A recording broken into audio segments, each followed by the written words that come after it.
Citizen Television.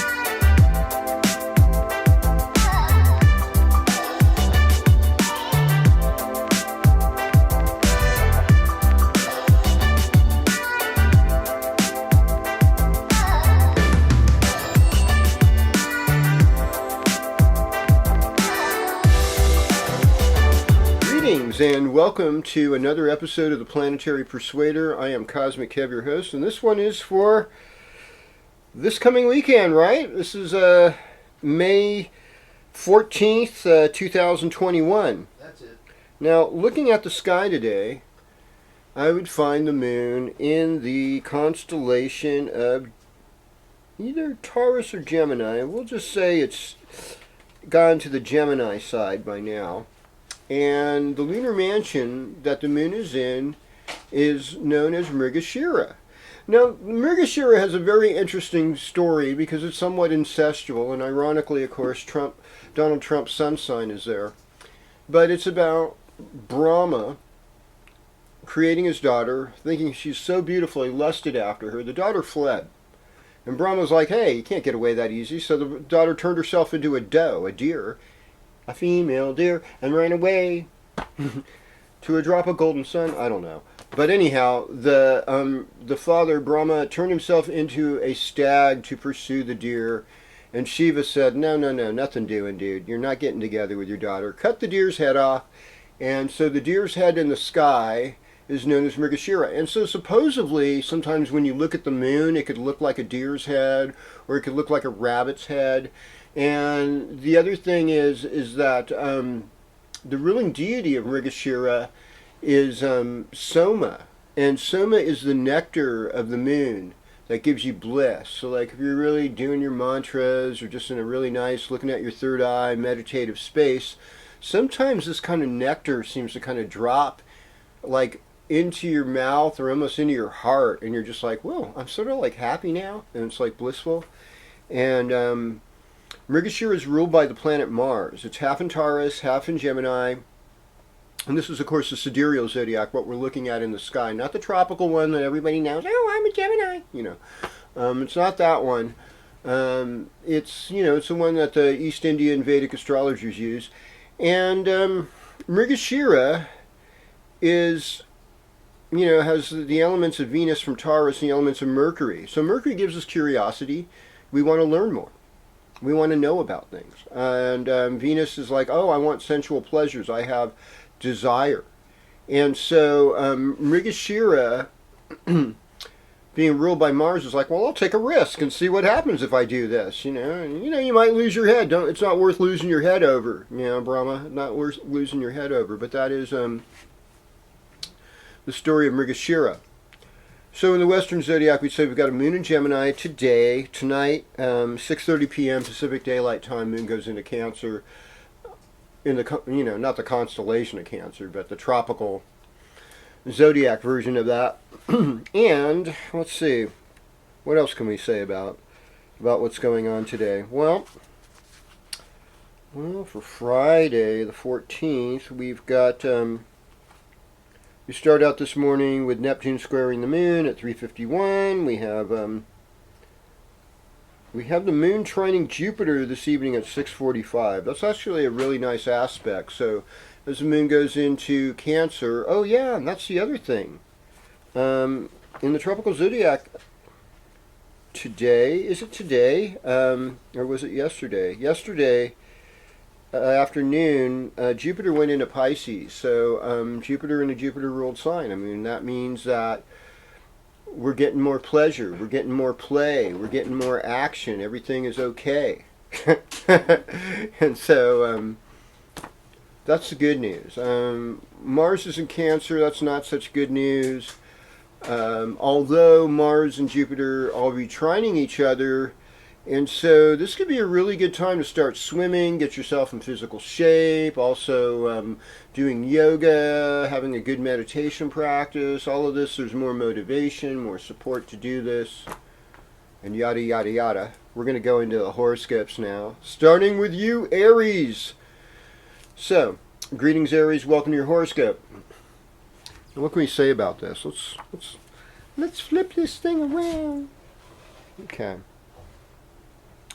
So, I mean, one thing with Jupiter and Neptune in Pisces now, it's like in the 12th house. It's very powerful. Pay attention to your spiritual life. Pay attention to your karma. Pay back old debts. Give things, donations to the poor. All of this is going to increase your ability to have wealth in your life. Sun's still in Taurus this week. And so focus on voice, the mouth. Uranus is there, so I mean things could change all of a sudden. We've got Venus, Mercury, North Node in the 3rd house. This should help with communication. This could help with your relationship with your siblings. There's a restlessness in the home front with the moon and Mars in the 4th house. You might feel like, oh, I want to move, I want to get out of here. And gosh, I know. It's like the lockdown's been rough on people. Things are changing at work. You know, Pluto's transforming stuff. Your social life, there's limits to it, you know. Everyone's getting tired of Zooming their friends, and, you know, people want to get together.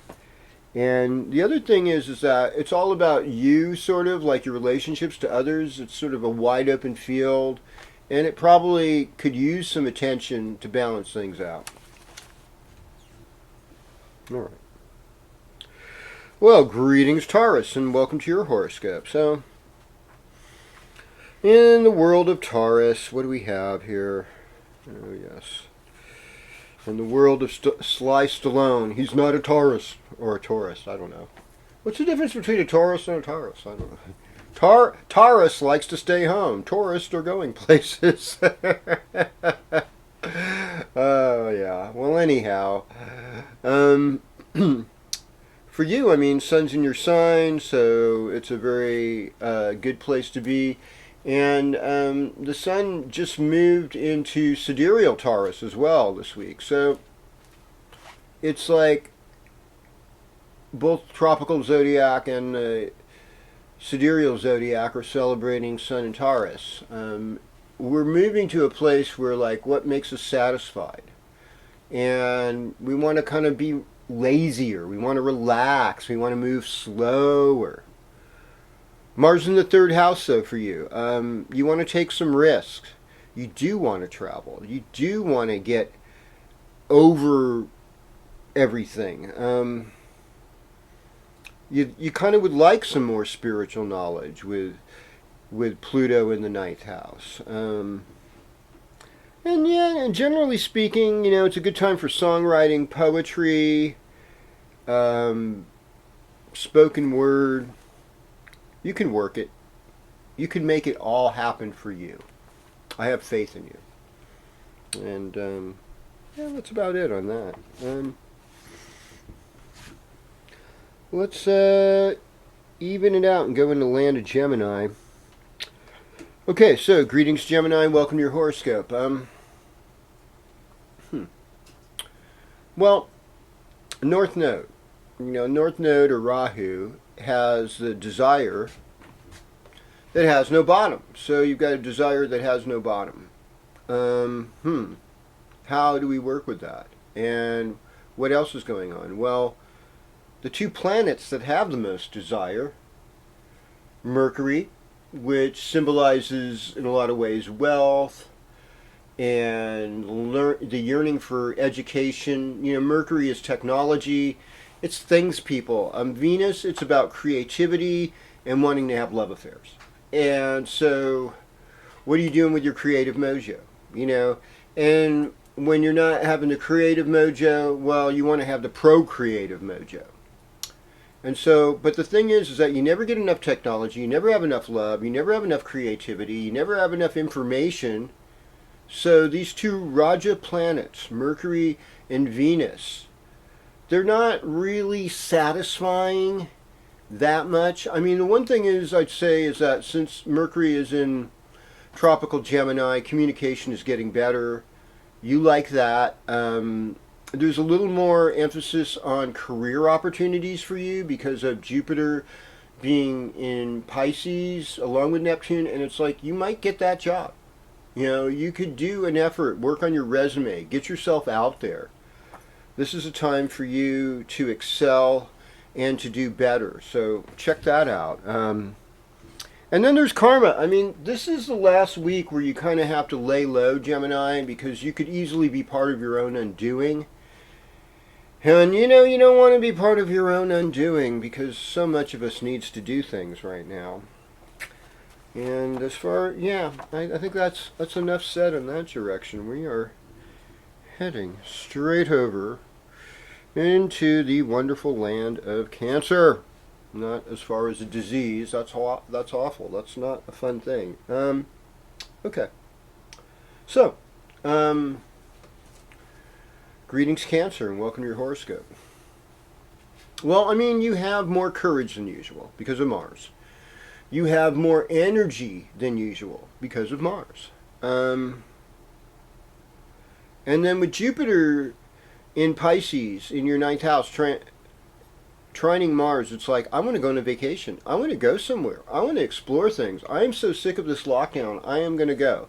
And I mean, you may have gotten some shot, you know, to go, and you're willing to violate Nuremberg papers because you're just selfish enough to feel like, I'm privileged, I'm going to go places. No.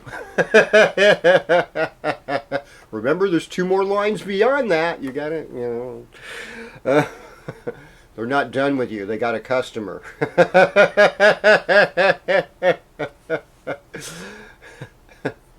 You're just that close away from a little computer implant, you know. Well, seriously though, you know, you love family, you love security, you love things to be feeling oriented, and this is really your last chance to kind of make social connections, because I think the next month it'll be better for you to lay low, it'll be better for you to isolate, it'll be better for you to work on your spiritual life. And especially if you have a vacation and you want to go to like a sacred site like Chaco Canyon or Mount Shasta, this is a good time for those type of things. This is a time, Mount Sinai, Mount Fuji, you know, any of those, Mount Kilimanjaro, any of those sacred mountains are going to bring you a sense of bliss. And it's time to do that. And but you also have a lot of, you know, karma to work on right now, whether it's debt. Many people have had debt because of the lockdown, and you know, they've had their businesses ruined and all that type of thing. And so there's just a lot to consider. I mean, one thing I'd say is like Friday night, Saturday, and Sunday, moon's in Cancer. So you're kind of like, you sort of like Cancer's rule this weekend. And so I hope that encourages you. Well, greetings, Leo, and welcome to your horoscope. You know what you're going to like about this week, Leo, is that you're going to get a lot of attention. You're going to be in the public eye more this week. The difficult stuff is there's a lot more emotional ups and downs this week, and so you're going to be dealing with that. Monday, Tuesday, and the first half of Wednesday, moon's going to be in Leo. So those are kind of like your power days this week, and so that's a good time to pay attention to stuff. Sun continues in Taurus till Thursday afternoon. And then on Thursday afternoon, Sun moves into your 11th house. So it's like from that point on, your social life takes more important. Right now, it's all been about work, it's been about career, it's been about public image and how you can elevate that, bring yourself forward. But in a lot of ways, you know, there might be some secret enemies. You know, we still have this Mars thing going on and the moon this weekend. So I'd say for Leos, this is a better like kind of lay low or work on your spiritual life, or take a hike in the wilderness or something. But this is not like, oh yeah, let's hang out with people, because maybe not all these people that you run into are going to be good. Okay.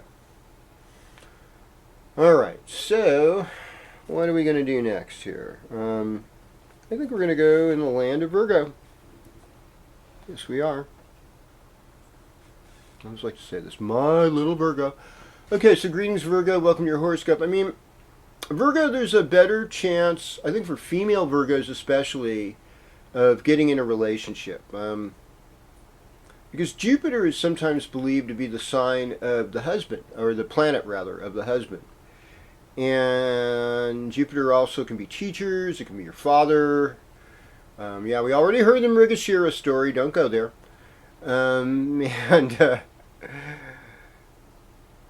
I think it's also, seventh house is 10 houses from the 10th, and so a lot of career things, contracts are signed in the 7th house, and so better job opportunities are coming your way. So yeah, think about that. I've been looking, and I definitely, being a tropical Virgo rising, I was like, yeah, better things are happening. And so there's sort of an empowered place. And even if you're a male Virgo, you probably look better as husband material or boyfriend material right now than you normally would. Taurus time for Virgos is generally a luckier time. It's also a time for travel. It's a time for greater learning. I wouldn't go too risky about it, because there's other things I know about this. Mars in Cancer.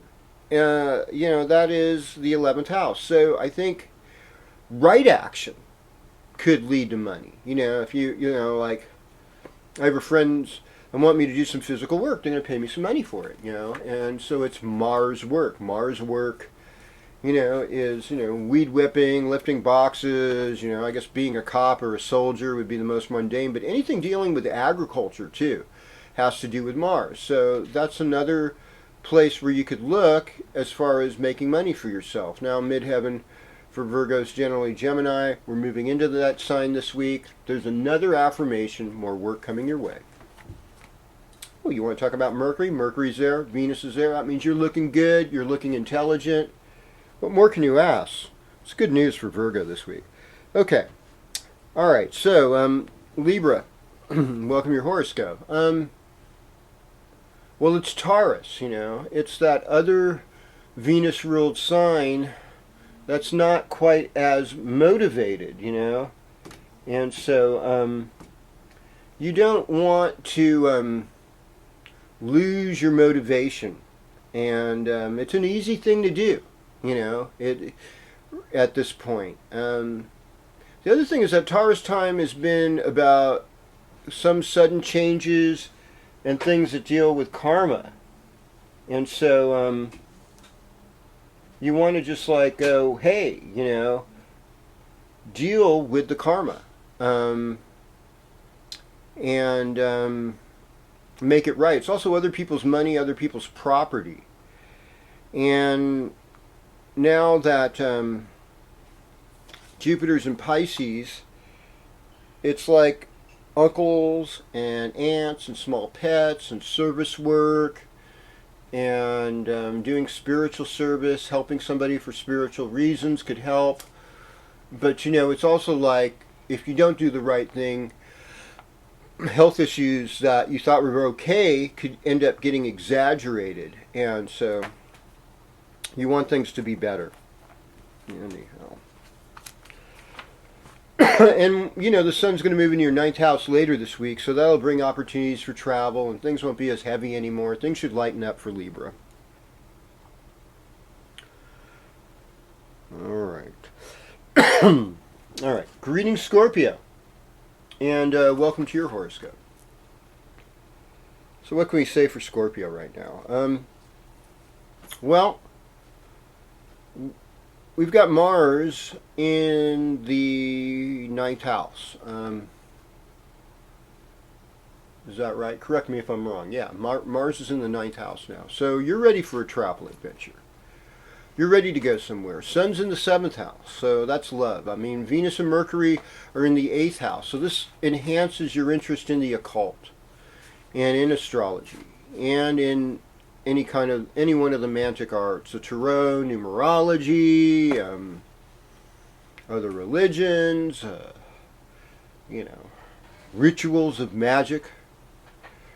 So, I mean, whatever you're conjuring up, make sure you're conjuring up something good. And, Taurus time's been good for negotiation. It's been good for relationships. So we're getting into this place where things are going to intensify a lot. And you're not necessarily going to be in that much power for the next 5 weeks, and so it's kind of good to just kind of live and let live and, just kind of hang on to yourself, as David Bowie would say. I mean, I think that's a good message right here. All right. Okay. So, greetings, Sagittarius, and welcome to your horoscope. So for Sagittarius, Taurus is about hard work. It's about health issues for you. But, Gemini is about partnership. And, Venus and Mercury are in Gemini. So it's like, and so is the North Node of the Moon. So you're kind of like a sweet talker. And, you might be wanting to dress up in a special outfit and go out, and maybe have your wing girl or your wingman with you to help you out with meeting people. And you're probably going to do really good.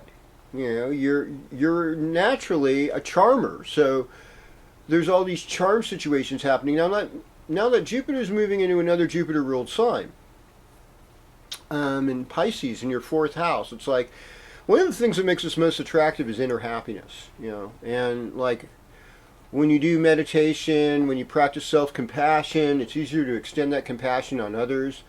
And self-compassion is not, overeating or spending a bunch of money, expensive money on clothes or cars or things like that. I mean, self-compassion is really forgiving yourself for mistakes, and it's acknowledging that other people and the things you're mad at are often reflections on ourself. And if I can forgive myself, I can forgive others more easily. And that's kind of the mojo you want to get into right now. That's where the good stuff is. And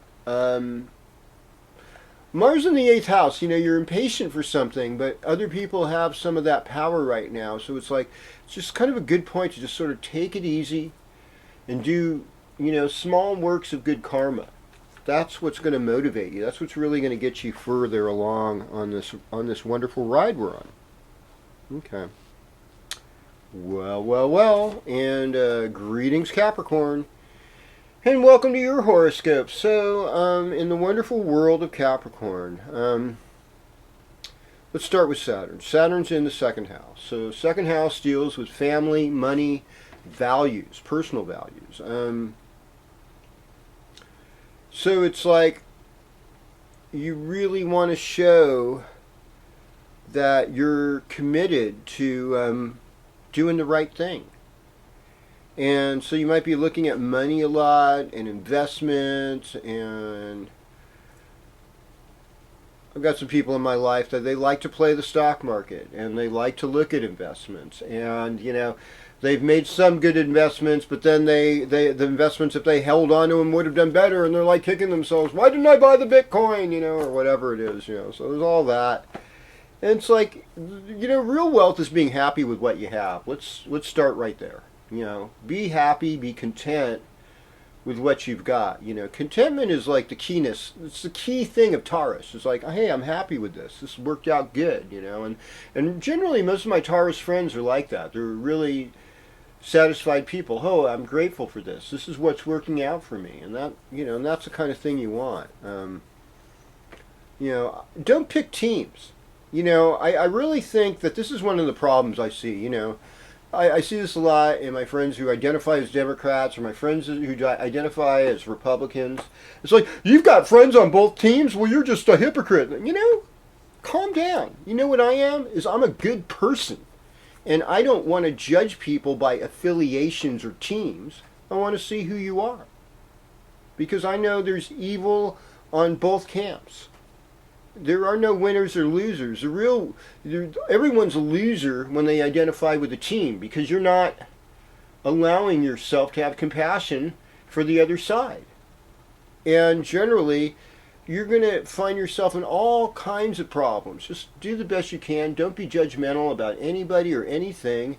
And life is going to become magic for you. And that's what I encourage, Capricorn. All right. Okay, here we go. Greetings, Aquarius.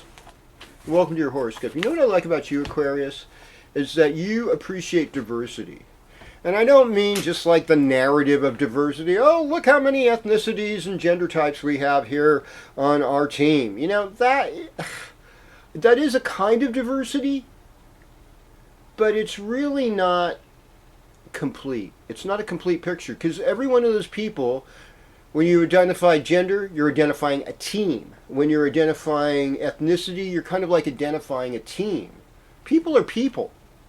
Yes, there is a history with that. And I mean, we're in this era where people want to eliminate history, and I'm not all about that. History is truth, and truth should stand as what it was. And even if it's an ugly history and it's an ugly truth, it's like get used to it. We can improve because we learn the lessons from what didn't work.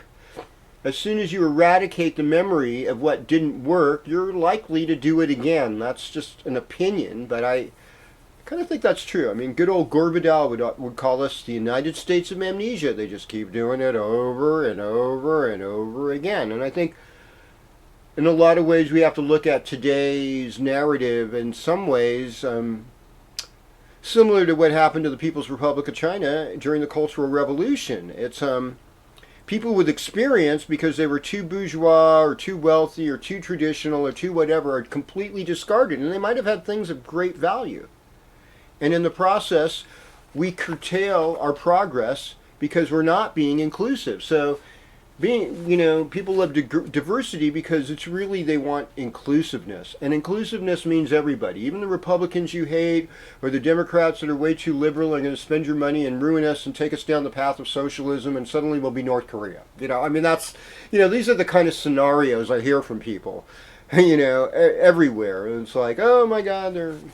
and most of these things are just fronts for artificial intelligence and big pharma anyhow, and all the billionaires taking all your money and stuff. So, you may not see that initially. Look deeper, folks. That's all I can say. In Aquarius, it's time for you to look deeper. And once again, just be a good person. As we get into Gemini time, later on after Thursday, you're going to find more opportunities for you to express your creativity. You're going to find more opportunities for you to be in your heart. And that, my friend, is a good thing. And Saturn in the first house, sure, you're a little depressed, you wish things were different. But you know what? You're perfect just the way you are. And that's the way I like you. Okay. All right, so greetings, Pisces, and welcome to your horoscope. So, when we don't have a vision, we're going to perish, So people without a vision are likely to perish. I've heard that. Jupiter brings expansion. This is a time of good fortune for you. So for the next few months, more good is going to come your way. More good than you ever thought was possible. And you have this higher spiritual vision, and that is here to take you to that better place. I'll take you there. Yeah, that's it. Sun moving from Taurus, to Gemini this week. It's like, get to know, call your siblings, tell them you love them, tell them you appreciate them, call your mother, call your father, Everyone who has a need, let their need be fulfilled. Let everyone get what they need, and may everyone be elevated to a happier, more functional human existence. This is KozMcKev with your forecast for the Planetary Persuader. Have a wonderful weekend, and I will see you next week.